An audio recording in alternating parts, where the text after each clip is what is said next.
Welcome. Thank you for having me. Oh, yours. Hey everyone, good to see you.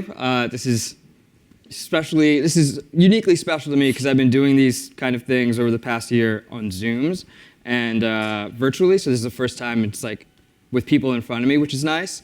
Before I start talking about how we get into the business of turning your passion into a revenue stream, into an actual business, I wanted to talk about kind of my evolution, sort of like an origin story of a creator, of myself. So I'll start, around when I decided I wanted to become a creator, which was, like most young Indian boys, I had the same kind of narrative, which was I was going to become a doctor like my dad. And in college, I had a series of probably overdramatic existential crises where I was trying to figure out what I really wanted to do. I knew I wanted to create, I knew I wanted to tell stories, I knew I wanted to be part of like a narrative that spoke to an audience. And so I found my way near the end of my college experience interning at Warner Brothers, interning on a studio lot. And the first day I stepped on that lot, that internship, which was just a test, it was for me just to feel something out, I knew this is what I want to do for the rest of my life. Seeing writers and directors and actors and producers and agents and the people who run the business of show work together and actually come together to create something, I knew I wanted to be part of that energy. And so I worked my way up into assisting a producer, and I worked in development. So working directly with writers and directors on how to craft a story, how to speak to an audience, a specific audience that's sometimes a genre required. And in that process, over the years of doing development, I realized I wanted to be on the other side of the table. I wanted to be the person that was creating. And so I got into photography and film from a director standpoint. I went to film school for a year and really learned all the kind of nuts and bolts of filmmaking. Worked as a grip, worked in the lighting department, worked in the camera department, directed my own short films, produced as well. But it's in that direction that I kind of felt the parameters of technology shape my voice as director.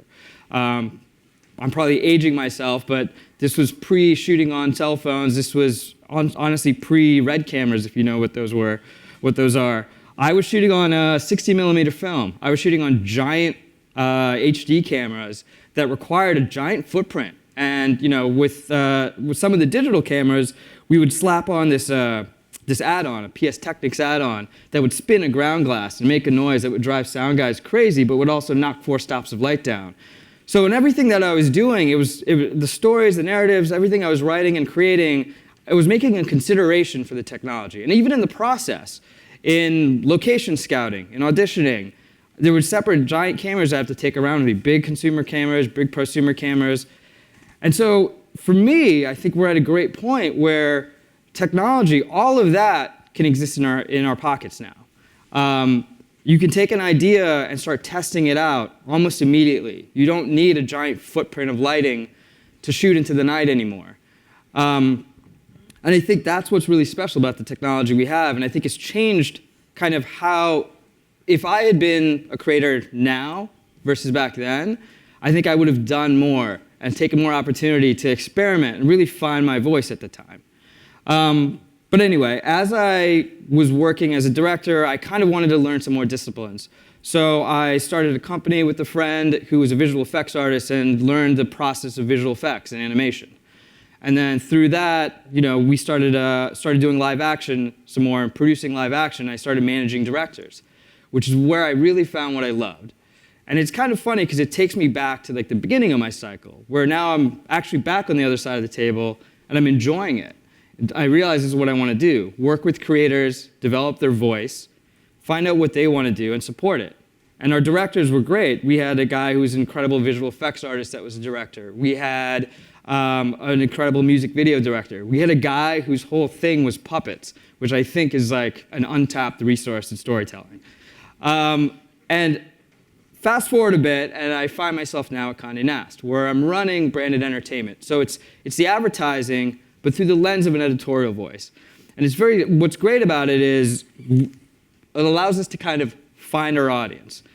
And when I work with my creators, I'm helping them kind of define their purpose. So I've got 15 creatives under me at Conde Nast across the entire portfolio. And their backgrounds vary from commercials to music videos to art direction, stylists, merchandise design, stand-up comedy. And all of them are tapped variously with our partners to speak to a specific audience that our partners want to speak to. And I think it's important to say that they also work with creators. So they're not directing everything, they're not writing everything. A lot of what we do is partner with people like you, with creators who have a voice, who have a vision, who have like a defined purpose that speak to our brands. So if you're a creator who's defined yourself as someone who in the space of men's fashion, one of my creators will probably find you, or if you find them, and find a way to plug you into what we do with partnerships with GQ. If you are someone who's big into travel, you have a travel log blog, and you've grown an audience, you'll probably end up working with us with a partner that will support you for Conde Nast Traveler. If you're someone who's into the fashion and beauty space, goes to fashion weeks, covers it in a way that's special, we'll find you and we'll try to tap you and use your voice to amplify what we're doing on Vogue with a partner. So when it comes to you guys defining your purpose, I think it's always important to think about discourse community. What is the discourse community you're speaking to? Everyone wants to speak to a broad audience. Obviously, as you build your business, you want to speak to a massive audience in order to increase revenue, build a business. But really where you need to start is focusing on that niche. What is that niche community that you can speak to? Because if you do that effectively, it creates immediate value. You stop just speaking to that audience and you start speaking for that audience. And when you start speaking for that audience, that's when businesses notice, that's when brands notice, that's when publishers notice. You have a sense of authority to amplify the voice of a publisher. You have a sense of authority to editorialize the voice of a brand. So as you're just like figuring out what your discourse community is, as you're building up speaking for that discourse community, you want to start reaching those audiences where they are.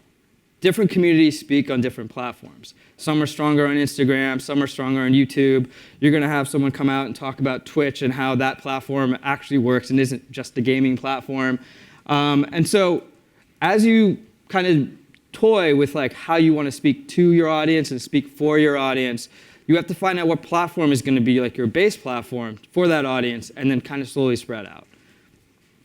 But I think it's important to say that if you're going to grow your audience, it comes out of that discourse community. So, for example, our brands at Conde Nast speak to very specific audiences. GQ speaks to a very specific audience. Wired speaks to a very specific tech audience. Architectural Design speaks to a very, very specific design architecture audience. Teen Vogue has a very specific audience. Pitchfork has a very specific audience. But in all those audiences, there are intersections. And that's what makes the portfolio, the strength of Conde Nast strong, is tapping into those intersections. And you, as a creator, it's important for you to grow your business by tapping into those intersections. And what I mean is there's a Venn diagram of business and category that's important to think about. Let's say you're a men's fashion influencer, right? GQ would naturally be a place that would want to use you or that you would want to work with to amplify your voice. But as you build your business and you become an authority in that space, you'll want to grow your business. And you grow your business by tapping into other categories. Categories of business, categories of expertise. And so let's say you see an opportunity in tech. Tech is kind of ubiquitous right now in every category. But you see an opportunity in tech. What we would do when we have a partner that comes in and says, we want to touch men's fashion and tech, we look at that Venn diagram of audience between, say, GQ and Wired, and we see where that audience intersects. What are they interested in? What captures that specific audience? And find a creator and work with the creator who wants to grow their audience in that way too. And then so what you do is you end up super serving that intersectional audience while still tapping into both audiences and get their interest. In this way, you're growing your own business. You're stepping out of the discourse community and the discourse category that you've been playing in, that you've been growing, and you start growing into another business, another line of business, another path or opportunity to partner with new brands and new publishers. And that leads into probably one of the more important things, which is developing partnerships. And this is twofold. The first is developing partnerships with publishers. So as you start discovering your voice, as you kind of discover your purpose, the discourse communities you're talking to, who are the publishers that can help you amplify your voice? Who are the publishers that you want to reach out to and start speaking to? Tagging, start reaching out to their creatives, start reaching out to their businesses, become part of those communities that are within those publishing brands, and kind of present yourself not only as an authority in the space you have, but potentially as a voice to speak for that brand. Partners, and when I say brands, I mean both like publishing brands and client brands like Samsung.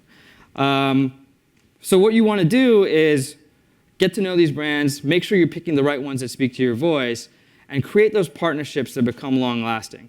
Every brand, every publisher is now looking at a distributed network of how to reach an audience. And you're part of that network if you could put yourself in that position. But you have to be very considerate about what kind of brands you bring to your ecosystem and what kind of publishers you work with, because your audience will smell you out if you're just taking it for the paycheck. It's important that the alignment hits what your long-term goals are and what your long-term purpose is, what your mission is as a business. Your second form of partnership, which I think is one of the most important, is your team. I truly believe, and I tell this to my team all the time, that nothing great can be achieved alone. So when I say team, it's either the film team that you're working with, your collaborators, your partners, sometimes your peers.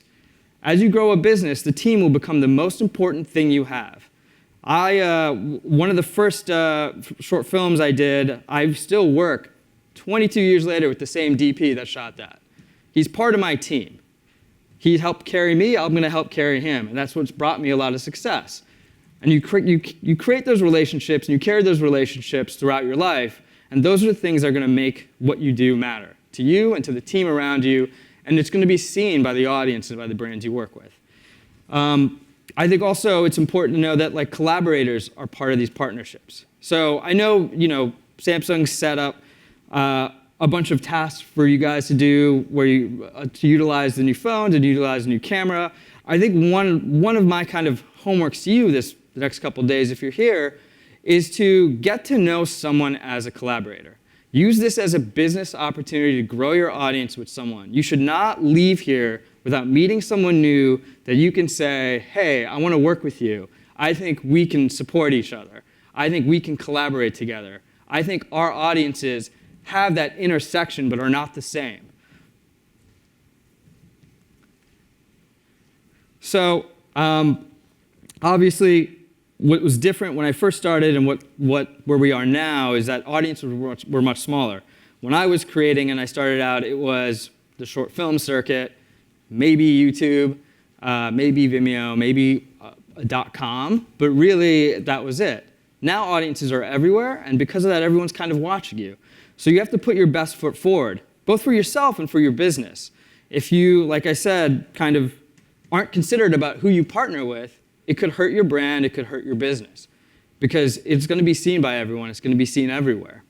So I'm going to leave you with 4 things that I find are truly important, that have helped me build my businesses and helped me kind of, when I work with creators, build their businesses. One is how you treat your team is how you treat your audience. So the team you work with, how you treat them, how you talk to them, how you communicate with them, if your vision comes across grand or myopic, that will affect how your audience sees you. Because what they produce and what you produce with them as a team, with collaborators, will, if you speak to your team and you challenge them in a bad way, you're going to be challenging your audience in a bad way. They're going to turn away. If your vision with your team is not clear and doesn't come across clear, and with your collaborators doesn't come across clear, your audience is going to feel like what you're telling them isn't clear. They're not going to understand where you're going. They're not going to understand your vision. How you treat your team is how you treat your audience. Second one, and this is what I always do, I played sports all my life, and so one of the things I always took away was watch game film.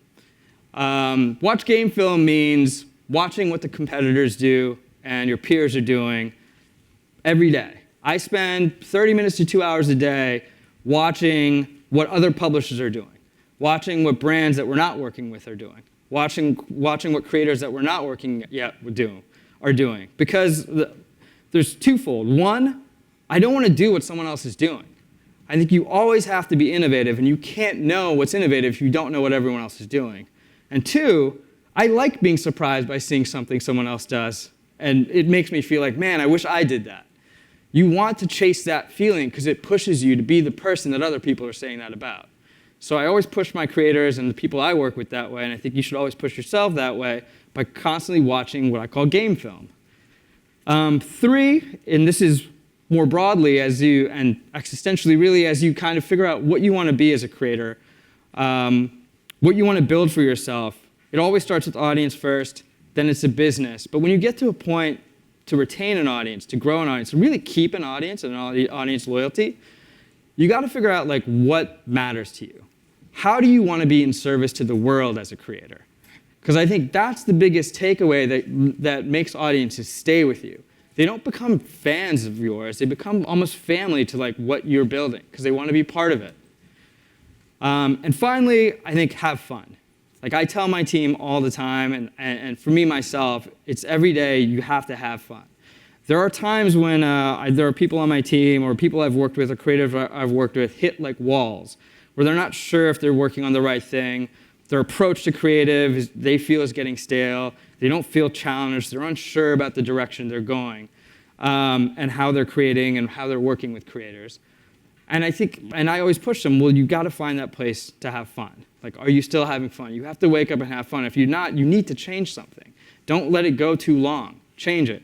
Sometimes I'll ask people on my team, unprompted, are you having fun? Just to check in. That's my check-in. I think that's a check-in you should do for yourself every day. Are you having fun? Because if you're not having fun, it doesn't mean you're doing the wrong thing. It just means you need to change it a bit.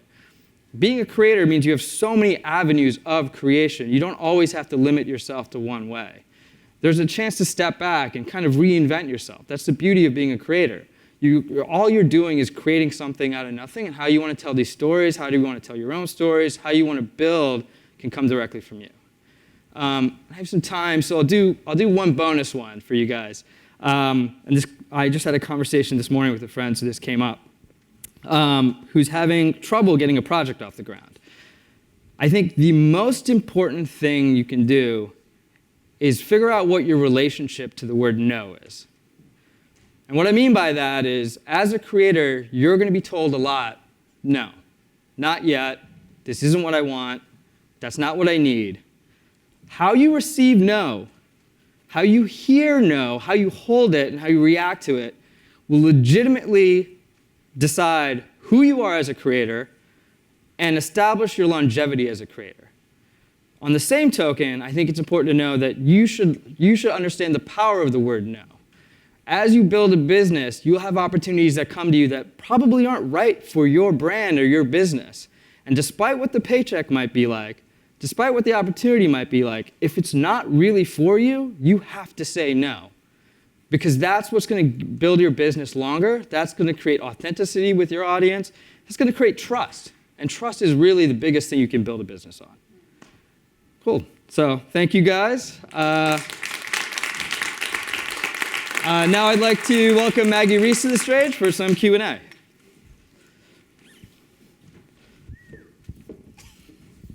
Hi, Lloyd. Hey. Thank you so much for being here. That was amazing. Thank you. Okay, we have some really great questions that have been coming in from the live stream, but we're also going to take some questions from the audience. So if anyone has a question, raise your hand now. We'll get you a mic and ask it on the next round. Cool. Okay, so big question here. You talked a lot about your team and building a good team. What do you look for when you're building a good team? What's important to you? I think for me, it's, confidence is one thing. If you can walk in the room and tell me who you are as a creator, even if you think it's not what I want, I think that's great. I've brought in people on my team who didn't necessarily fit a skill set I needed at the time, but were so focused on the kind of creator they wanted to be. I was like, I need to find a place for this person, because if I put them in the right position, they're going to do a great job. Yeah, it's important. So kind of on the team building, vision, how can you be more clear in articulating your vision to your team to make sure you're generating buy-in, that there's success? Yeah, I think a little bit has to go with when you articulate your vision, it's good to put something personal in there. Because otherwise, when you articulate your vision, it can come off too much like business jargon, marketing jargon, that you're just making up words. So I think what it is you got to figure out who you are, which goes back to defining your purpose, like what you want to do, and apply that to your vision through something really personal. Because I think when that happens, people get buy-in, because they're not buying into an idea, they're buying into you. And that's the most important thing. Yeah, absolutely. Okay, we have some good live stream questions here. So GamerBoy682 said they have 1,000 followers on Instagram. There were more numbers. I just couldn't read all the numbers. 1,000 followers on Instagram. What's realistic for a goal for growth? And is followers most important? I mean, I think we all know followers is important on some level. I think goal for growth, it's interesting because there's been, I've seen from a business perspective, there's been like a definite move towards engagement versus follower number. So I don't think it's necessarily you need to have 1 million followers. If you have 10,000 followers and they're commenting constantly and sharing your stuff and you're communicating with them and they're super engaged, that is more valuable now, I feel, for our brands and for businesses than just having a giant number. Yeah. So engaging with your audience, I would say, is most important. Great. Personal question. What's your favorite kind of content to consume and watch? What do you look for? Oh, I don't know. I mean, honestly, like it's two things. Right? I'll just say like right now it's two things. One, I'm like going back through like old TV shows, so I just literally watch all of Mad Men, which is probably translating in how I'm speaking right now. But I also consume like a ton of TikTok. Like, just like go down the weird algorithm. And what I've been doing, interestingly, because for me, it's not I'm purely a voyeur on TikTok, but what I've been doing is like deleting all my data and then starting over again and watching how the algorithm kind of reshuffles me into like different kind of pockets. Yeah. TikTok can be a hole. Yeah. Right? All right, another live stream question from AM Stiffle.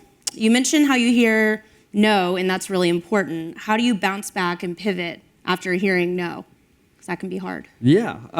No, I mean, it's the hardest thing, but it's an important part of like a creative. You have to, no creative is gonna hear yes all the time. I have friends who only heard yes so often in their early career and now are like almost at like an apex of a career, very successful like screenwriters who hear no now, and they don't know how to take it because they never did. And I have friends who heard no for like 10 years of their career and now are hearing big yeses. And it's because of how they took those no's and pivoted. The biggest thing people do when they hear no is they think it's the other person doesn't get it. And you have to take every no with there's a grain of reality in that no. There's some reason they said no that actually does apply to the way you either presented your creative, either the way you talk about your creative, or about what you just want to do as a creative. And it's important to like take those and really process them and try to like dig in and figure out what it is. Because I always tell my team, never let a good idea die. I mean, there's stuff we're producing now that are ideas that were talked about 3 years ago. But the idea has changed and evolved to a point where we got someone to say yes. I think that's the important thing. You have to change the idea, you have to evolve it, you have to kind of work it like a Rubik's Cube a little bit until you find the place that it sits right. That's great. Okay, maybe a hot question for everyone here. How do I get my work in front of brands like yours? Email Probably me. everyone. No. Yeah. Email and phone number, please. I think the best way, a lot of filmmakers, they'll reach out to my team. They'll find out people on my team via LinkedIn or whatever, and they'll hit them up on Instagram. And honestly, that happens to me. I don't have as much time to really like work with creators as directly because I'm really focused on building my team. But my team's kind of remit is to do that: find new voices, find new creators, and we stick by them if we really like them. Like, I met this great director 3 years ago through Instagram, and we just started talking. She would share me stuff she's done. I watched her career go well. Next weekend, we're going to Mexico City to shoot like a massive campaign for Vogue with her as a director for a big brand. That was like a 3-year communication process, but we finally get to work together, and it's something we both want. And it's kind of something that I kind of push my team to do, to like make relationships with good creators that you see opportunity in, help build their careers and find that opportunity where we can finally work together with them. So what do you have to do to stand out? What's your advice for standing out? I mean, honestly, like I said, it's the individual. Like, we don't work with the work, we work with the people. Yeah. So it's really like how you present yourself, how confident are you in your ideas that you're bringing across. Like, I'll see like hundreds of fashion films from directors, but the director that like wows me with their personality, with their confidence, with their vision of what they want to do, and just like pure like confidence in that vision, those are the ones I want to work with because I know they won't let me down. Amazing. Are there any questions from the audience? Because we have a couple more pretty hot and consistent live stream questions. So, Tic Tac Fiasco. Do you follow the trends to gain followers, or do you try to stay authentic and wait out the ebbs and flows of growth? I think it's a little bit. I mean, there's so much that comes with the zeitgeist of like social media right now that you have to at least have some attachment to a trend if that's what you're trying to build an audience. But I think it's like, what is your point of view on that trend? I think that's what allows you to be authentic to your audience. Don't just do what everyone else is doing. Take what everyone else is doing and do it your way. Amazing. Well, Lloyd, thank you so much for being here. This was incredible. Thank you, Lloyd, everybody. Thank you, everyone.